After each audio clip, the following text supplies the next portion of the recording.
नौजवान से तकरार हो गई। थोड़ी देर बहस के बाद नौजवान वहां से चला गया। बूढ़े आदमी को गुस्सा अब भी अपनी जगह बरकरार था। वो किसी तरह इससे इस लड़ाई का बदला लेना चाहता था। जिस्मानी तौर पर कमजोर होने की वजह से वो नौजवान से मारपीट तो कर नहीं सकता था, लेकिन इसने एक और हल निकाला।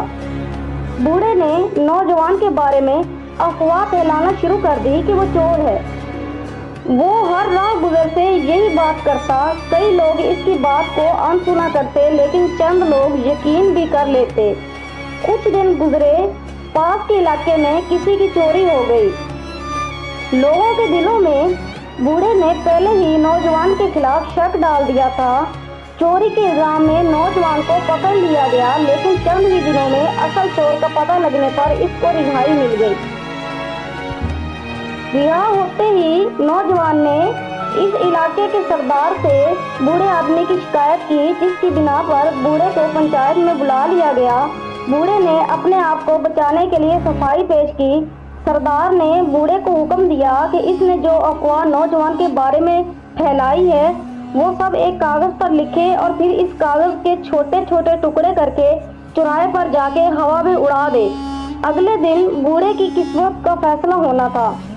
बूढ़ा सरदार हुक्म को बजा लाया। कागज पर कुछ लिखा, इसके टुकड़े हवा में उड़ा दिए। अगले दिन जब पंचायत लगी, सभी लोग जमा हुए। बूढ़े ने रहम की दरख्वास्त की। सरदार ने कहा कि अगर वो सजा से बचना चाहता है तो कागजों के सारे टुकड़े उठाकर ले आए जो उसने हवा में उड़ाए थे।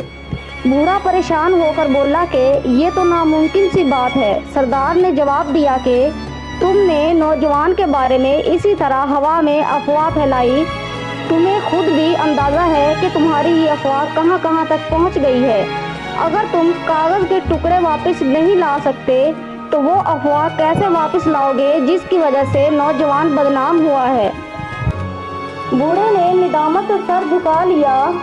सरदार बोला, बहुत बार हम बगैर तस्दीक के किसी पर भी कुछ भी कहना शुरू कर देते हैं। हमारे मुंह से निकली हुई छोटी सी बात अगले की जिंदगी अजाब बना देती है।